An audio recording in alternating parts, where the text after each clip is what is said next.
আজকে অন্যভাবে এঁচোড় রান্না করব। এই এঁচোড়, হ্যাঁ,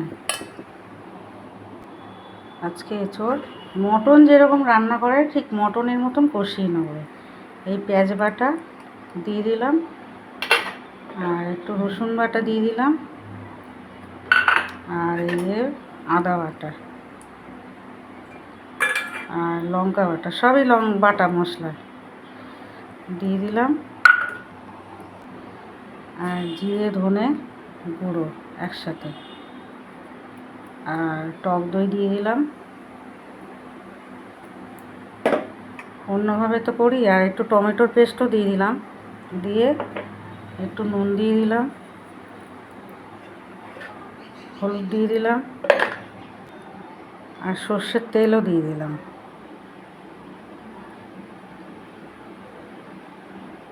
পুরো মটন যেরকম মাখিয়ে কষায় ঠিক ওই রকম করে আমি আজকে রান্না করব আজকে এঁচোড়টা। আর চিংড়ি মাছটা দেওয়া হয়নি, চিংড়ি মাছটাও দিয়ে দেবো। এই চিংড়ি মাছ, বড় বড় চিংড়ি মাছ, এটা পুরো মাখিয়ে নিয়ে কষাবো একদম।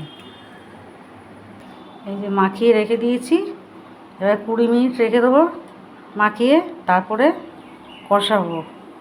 20 মিনিট হয়ে গেছে, যে ঢাকা দিয়ে রেখেছিলাম, একদম মাখিয়ে রেখেছি, যেমন মটন যেমন করে ঠিক সেই রকম আর কি। এই তেল বসিয়ে দিয়েছি, তেল গরম হয়ে গেছে। তেজপাতা, গোটা গরম মশলা, এলাচ, একটু সামান্য জিরে দিয়ে দিয়েছি। এবার তেল গরম হয়ে গেছে, এবার একে একে করে এগুলো ছেড়ে দেবো। মাংস যেরকম কষায় ঠিক সেম সেরকম করে কষাবো আছে।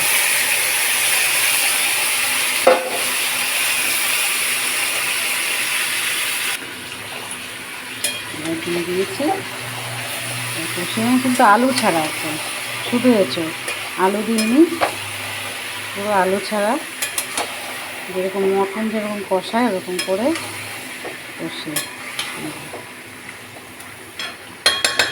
এবার ঢাকা, কষানো হয়ে গেছে, তেল বেরিয়ে এসছে। একটু ওই মশলা ধোয়ার জলটা ছিল, ওটা একটু দিয়ে দেবো।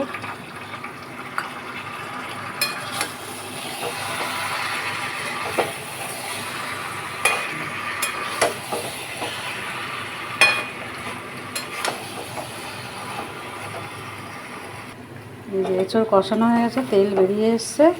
এবার একটু অন্যভাবে করছি, এই যে হাঁড়িতে দিয়ে দেবো এটা এঁচোড়। কড়াইতে দিয়ে দিয়েছি, হাঁড়িতে দিয়ে দিয়েছি। কড়াইটা ধুয়ে জলটা দিয়ে দেবো, সামান্য হালকা করে জল দিয়ে, একটু হালকা জল দিয়ে দিলাম।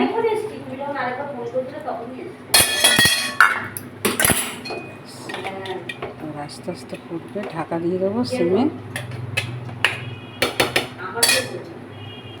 মনে হচ্ছে হয়ে গেছে। এই যে হাঁড়িতে তেল বেরিয়ে গেছে।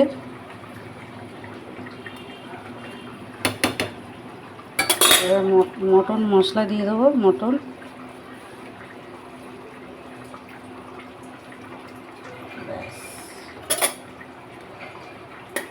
গলেও গেছে।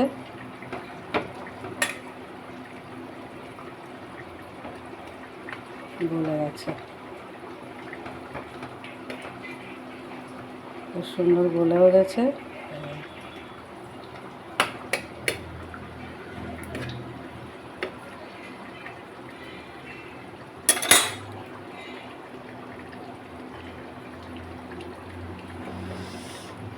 রান্না হয়ে গেছে, এবার ঢাকা দিয়ে দিলাম, কমপ্লিট রেডি।